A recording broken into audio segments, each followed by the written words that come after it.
Hello everyone! Ayan, gagawa tayo ng orders. Ayan, ang total ng order ko today ay 74 tubs and 1 platter. 50 pieces yung platter ko. So ayan, sipag ng mga reseller ko today. Kaya gagawa tayo ng mga orders nila. Gawa tayo ng kimbap. Ayan yung kimbap ko. Tingnan nyo guys kung gusto nyo gumawa ng kimbap na pang sariling ano nyo lang or gawin yung business. Yan, ganyan lang paggawa ng kimbap. Madali lang siya. Yung ano niyan guys, yung ginagamit ko, pwede nyo yung bilhin sa online. Pwede nyo yung mabili sa online. Madali lang naman gumawa ng kimbap guys. Parang maki lang din yan paggawa ng maki. So ayan. Lalagyan natin ng Japanese mayo sa loob ng kimbap para masarap siya. Ayan. So, lagyan ng mango. Napakatamis ng mango ko guys. Kaya ang sarap-sarap lalo ng gawa ko. So, ang sikreto kasi talaga dyan guys, sa paggawa ng mga product mo ay yung pagtimpla ng rice. Yan. So, yan. Lagyan natin ng crab meat. So, yan. Crab meat and then pipino or cucumber. And then, lalagyan natin yan ng carrots. Yan. So, madali lang gawin yan guys. Pwede kayong gumawa niyan sa bahay nyo. Kung gusto nyong itry na kainin yan. Mga Japanese product. Mga Korean product. Yan. Pwede nyo yang itry sa bahay nyo. Or pag ma-perfect nyo na, pwede nyo nang gawing business. Kasi ako, nag-umpisa ako dyan guys, tinry ko lang din siya. And din nung na-perfect ko na, especially yung timpla ng product ko, saka ko siya sinama dun sa unang product ko na crab roll salad. Kasi ang unang product ko dito sa business ko, sa food business ko ay crab roll salad. So nadagdagan lang siya na nadagdagan kasi inisip ko kung anong partner ba. So ayan. So ganyan lang siya paggawa. Yan, lalagay mo lang sa buo na nori yan guys, yung itim. Yan, nori or seaweeds. Masarap yan siya. Yan, so lalagyan mo lang ng water sa dulo para hindi siya bubuka. And then, lalagyan mo lang din yan siya ng sesame oil. Para masarap at mabango. So, ayan. Marami kasi ang ginagawa ko ngayon guys, 7 pieces na kimbap. Kaya ayan na siya. So gawa na siya, 7 pieces yan. So ayan.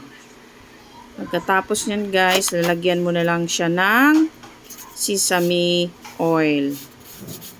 Yan yung mga dyan. Last process, then i-chop mo na lang siya. So, ang ginawa ko kasi dyan guys, ginawa ko muna lahat. Yan, kimbap, crab roll salad, California maki. Ginawa ko muna siya lahat bago ko siya hiniwa. Para pag hiniwa mo siya, hindi siya nakabuyang-yang lang sa sa table mo. Para fresh pa siya pagka pinick up ng reseller ko. So, shout out sa mga reseller ko today. Napakasipag nyo guys. Thank you so much. Kayo yung gumubuhay sa small business ko.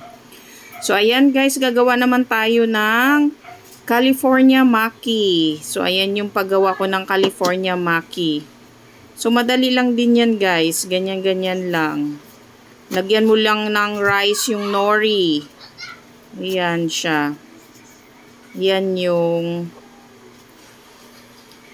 Ayan, lalagay mo lang siya dyan. Tapos, yung mat yan guys, mat. And then, lalagyan mo lang ng pipino, tapos crab meat. Yung laman ko guys ng kimbap at saka laman ko ng California maki ay same lang. Kung titingnan nyo, same lang po ang laman. Pero ang laman ng kimbap ay malalaki. Compare dyan sa California maki. Malalaki yung laman ng kimbap. Kasi malaki naman ang kimbap compare sa California maki.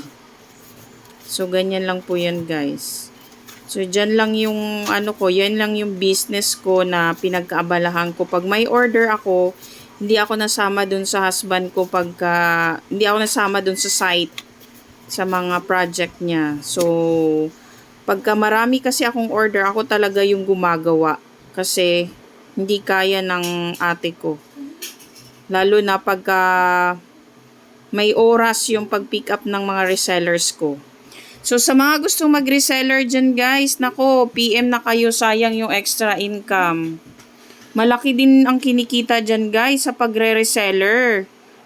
Malaki ang kita nila dyan. Kaya kung masipag kayong magpa-order, nako, magpa-order na kayo. Especially ngayon, maraming kainan, maraming party-party na. Kaya pa-order na kayo or post-post na sa Facebook. Ganun lang naman yun. Basta masipag lang kayong mag-alok. Di naman alok totally. Kasi ako guys, nag-umpisa ako dyan, pinost ko lang sa Facebook. Tapos after noon, nakita lang nila yung picture ng crab roll salad ko, yung salad kong unang product ko. Pumatok agad kasi sa picture pa lang, nakakatakam na. Nung una nga guys, hindi pa ganun kaganda yung gawa ko kasi maluwag pa siya yung crab roll salad. Tapos habang gumagawa ako lagi, ayan guys, naglalagay na ako dyan ng tubiko. Yung pumuputok-putok sa bunganga mo pag kinakain mo yung California maki, yan. Tubiko dyan. Yan ang tawag dyan, tubiko. Yung egg ng shrimp or salmon, yan. O diba? Yan, yung umpisa ng product, ay yung business ko kasi guys, ganun lang yan. Post ko lang sa Facebook yun, tapos nag-click talaga yung salad ko. Kaya thanks God at binigay niya sa akin yung food business ko. Kasi, alam nyo po ba, nung nag-lockdown, na grabing sobrang lakas ko nun. Kasi yun yung time na nag-boom yung small business ko na food business. Kaya, ayun. So, ngayon guys, gagawa naman tayo ng crab roll salad. So, ayan yung mga ingredients ng crab roll salad ko. Yan yung unang product ko guys na ginawa ko. Kasi, ang start talaga niyan ay dinadiet ko yung husband ko dahil nga medyo mataba siya that time. Pero ngayon, mataba na naman kami. So, dapat magda-diet kami. So, ayan, yung unang product ko ay crab roll salad na tinuro ng mentor ko na kumari ko sa Allied Bank before, kung saan ako nag-work. Siya yung nagturo sa akin yan para mag-diet yung husband ko. Tapos, pinost ko lang sa Facebook yan, guys. Nung pinost ko sa Facebook yung crab roll salad na yan, grabe, nag-click talaga siya. Isa lang ang product ko before, pero sobrang nag-click siya. Kasi napaka-healthy niya guys. Alam nyo ba pwede nyong kainin yan without crab meat kung ayaw nyo yung crab meat, kung ayaw nyo ng mayo, or yung yung lettuce, pipino, carrots, mango, yun lang. Sarap na, grabe. Pwede na siya. Kahit wala siyang sauce. Sulit na siya, sulit na. Pagka yan ang kinain mo sa mga nagda-diet. Pwedeng-pwede talaga sa inyo yan. So, sa mga gustong tumikim ng product ko, pwede kayong umorder. Try nyo. Masarap talaga yan sa mga nagda-diet. So, ayan yung crab roll salad ko, napaka-healthy. Yung mga doktor namin sa Asian Hospital, yan yung binibili sa akin. Pero, yung ibang doktor, pinapaalis nila yung crab meat. Marami din akong customer na pinapaalis yung mga crab meat. Ayaw nila ng crab meat. Ayaw nila ng mango kasi allergic sila dun sa mga ganun. So, yan. Aalisin lang naman yan. Depende sa request nyo. So, ayan yung ginawa ko guys. O, diba? Yan. Na-perfect ko na talaga yung paggawa ng crab roll salad. Mahigpit na mahigpit yan. Yan. Pag ako gumagawa, mahigpit na mahigpit. So, ayan. Hihiwain na natin yung crab roll salad. Inuna ko yung crab roll salad kanina kasi habang nagpain-in ako dun sa rice kasi na-late ako ng saing ng Japanese rice. So, hindi ako makagawa ng kanina. Yan. Kaya, nauna ko yung ginawa guys pero nahuli sa video. So, ayan yung gawa ko. 'Di ba? Kita nyo guys yung crab roll salad ko, napaka-healthy niya, napakasarap. Kaya ako minsan yan yung kinakain ko pag nagbabawas ako. Without rice, pwede na yan sa gabi. Yung isang tab niyan, pwede na siya. Mabigat na siya sa tiyan. So yan, isang tab niyan ay for only 120 pesos. Solid ka na dyan. Napakasarap. Tapos may sauce pa. Napakasarap ng sauce. Kaya thankful ako dyan sa mentor ko. Kita nyo guys, napakasarap, diba? Yan yung size niyan guys ay bite size. Meron akong malalaki niyan, yung isang hati lang niyan sa isang buong roll. Ano yon, regular. So yan kasi siya, bite size.